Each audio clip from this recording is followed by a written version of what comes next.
Hamdan wa syukuranillah, asyhadu an la ilaha illallah, asyhadu anna Muhammadan abduhu wa rasuluh. Allahumma shalli ala sayyidina Muhammad wa ali Muhammad wa barik wa sallim. Qala Allah ta'ala fil Qur'anil Karim, a'udzu billahi as-sami'il 'alim minasy syaithanir rajim. Qad aflaha man tazakka wa dzakara isma rabbih fasalla.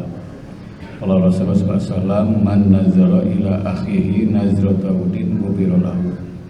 Ayyuhal hadirin ittaqullaha haqqa tuqatih wa la tamutunna illa wa antum muslimun.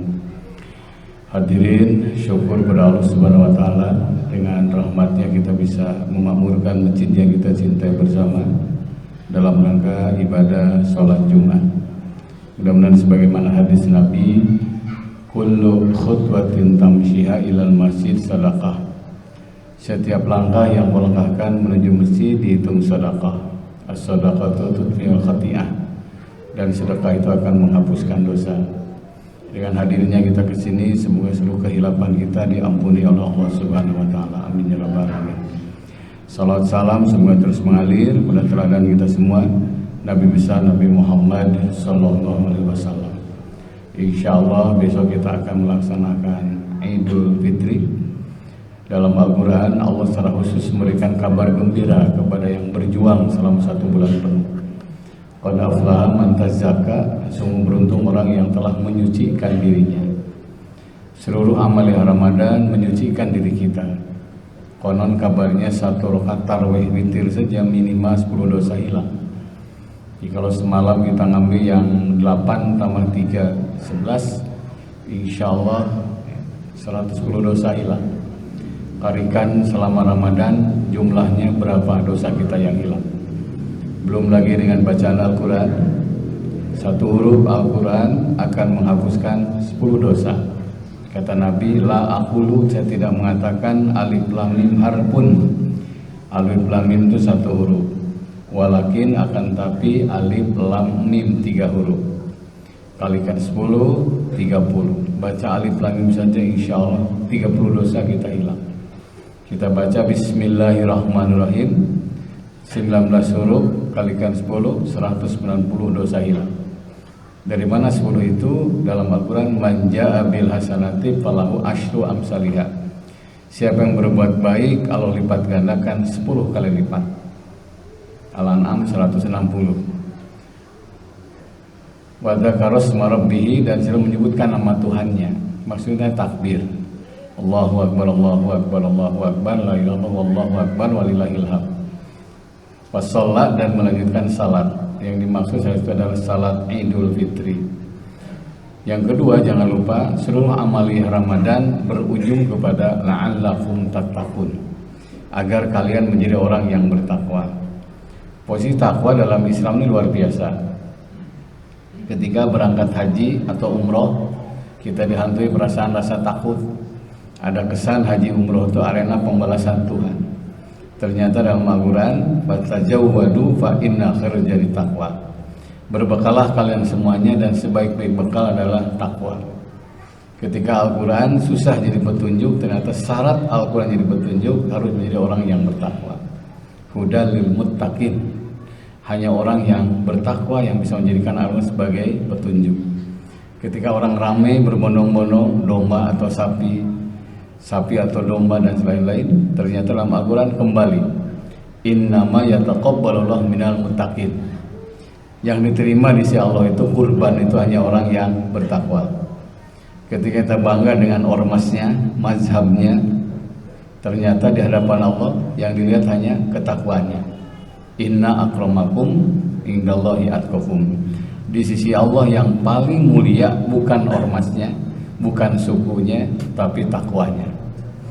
Ketika saya, Bapak hadirin, bangga dengan mungkin berbukanya, sahurnya, ternyata kembali dalam Al-Quran, Allah hanya menerima orang yang bertakwa.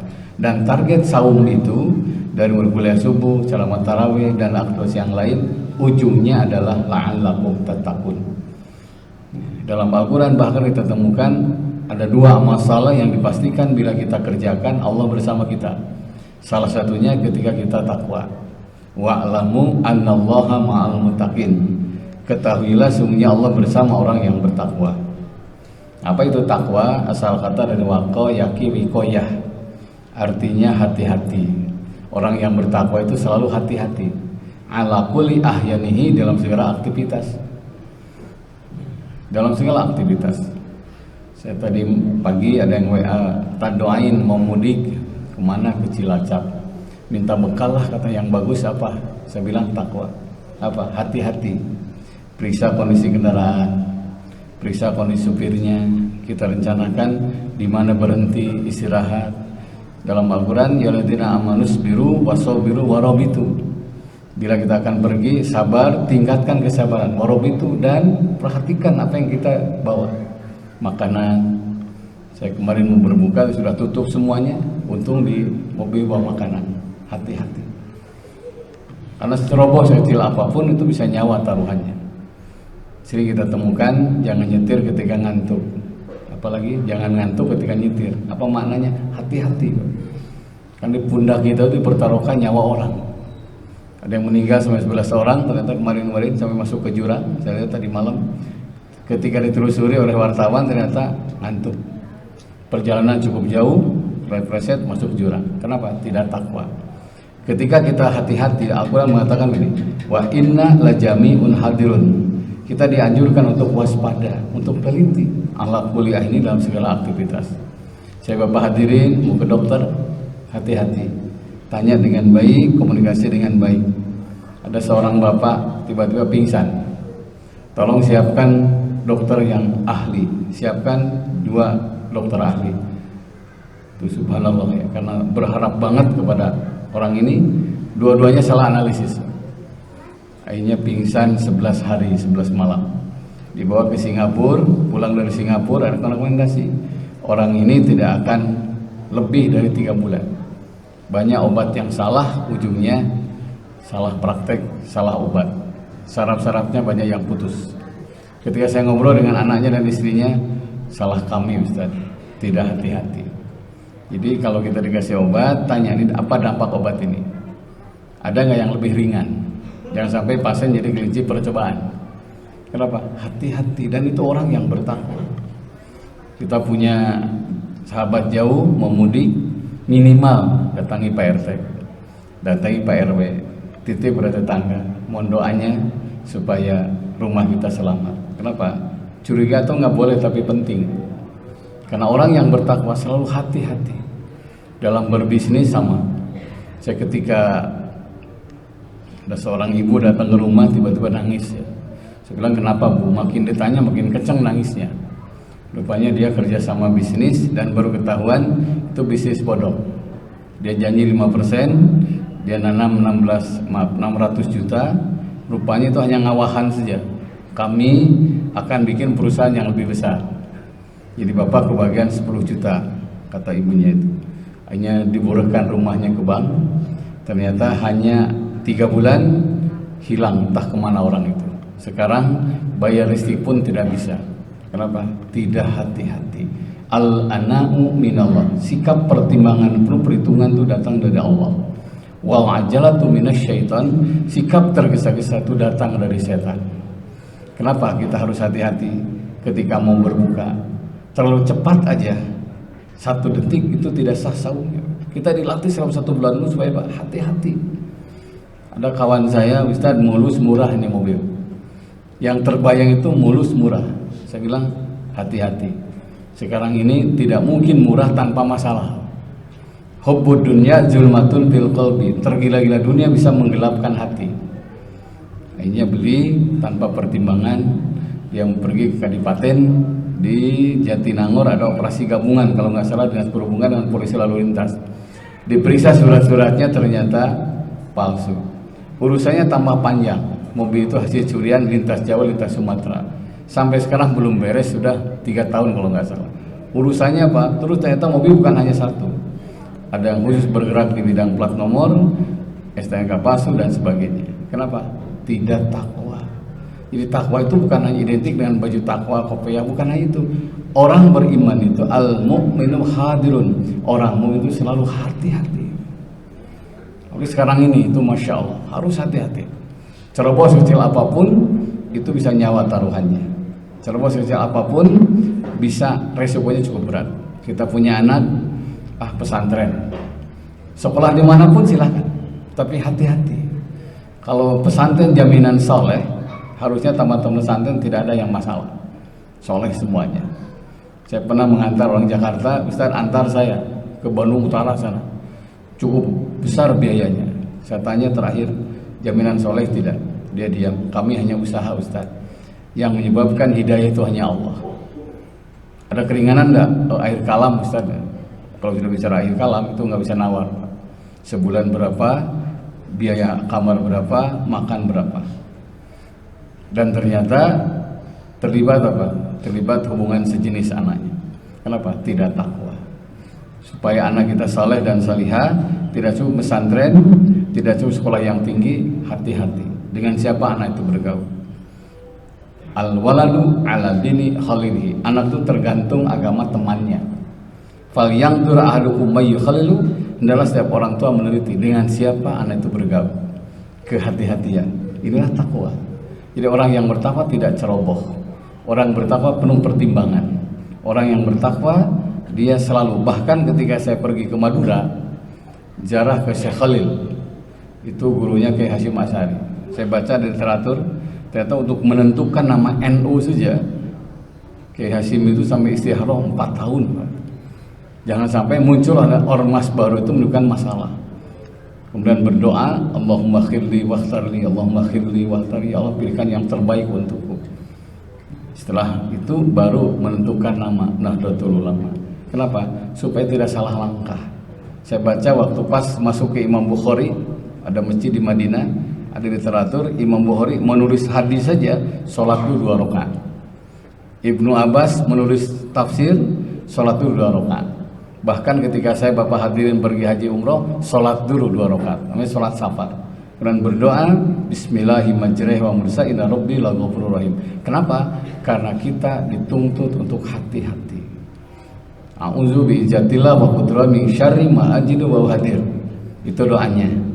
Supaya sehat, hati-hati. Jaga jarak, pakai masker, itu bagian dari usaha kita. Orang yang bertakwa selalu hati-hati dalam tindakan apapun. Semoga selama 1 bulan penuh kita dilatih dengan sahur, dilatih dengan berbuka, dilatih dengan dermawan, bisa melahirkan orang-orang yang muttaqin dalam segala hal. Aktivitas hati-hati, bisnis hati-hati, meninggalkan rumah hati-hati, pergi mudik hati-hati. Karena orang yang hati-hati adalah orang yang bertakwa. Semoga kita termasuk orang-orang yang bertakwa dan ujungnya Allah bersama kita. Barakallahu li wa lakum bil ayatul hakim innahu al-ghafurur rahim.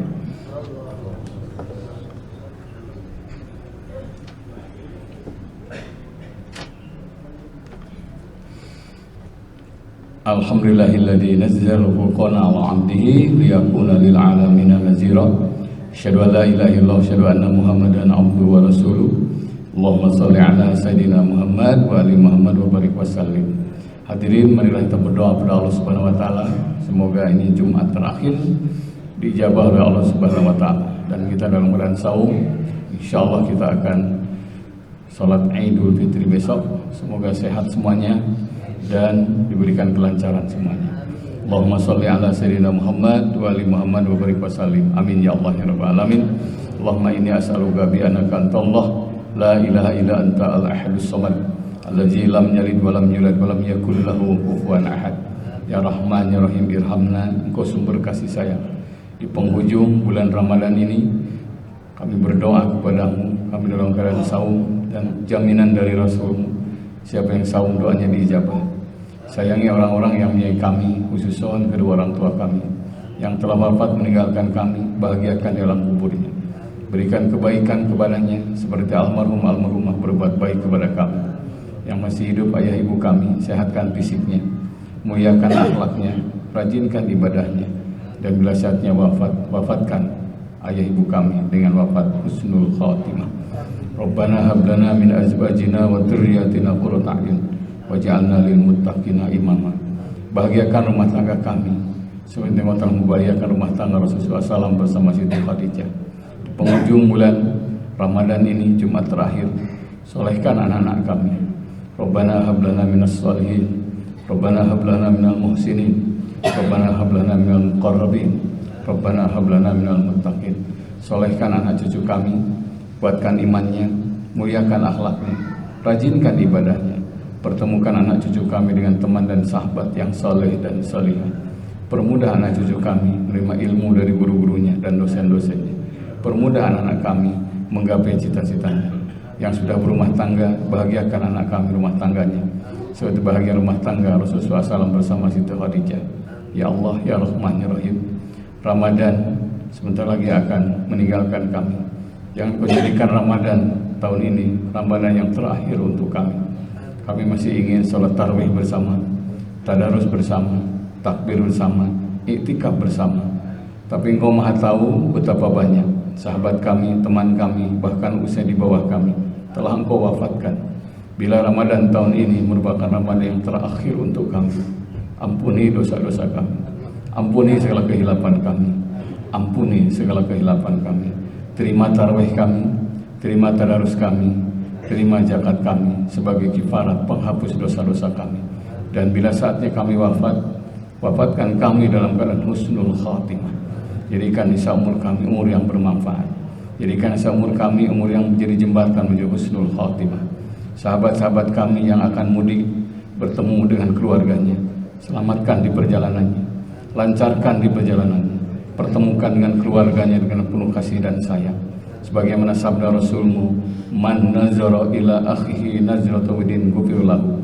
Siapa yang menatap saudaranya dengan tatapan kasih sayang, dimaafkan dosa-dosanya. Berikanlah kemampuan pada mereka untuk bersilaturahmi dengan penuh kasih dan sayang. Rabbana taqabbal minna innaka antas samiul alim wa tub alaina innaka antat tawwabur rahim. Subhana rabbika rabbil izzati amma yasifun. Salamun alal mursalin walhamdulillahi rabbil alamin. Assalamualaikum warahmatullahi wabarakatuh.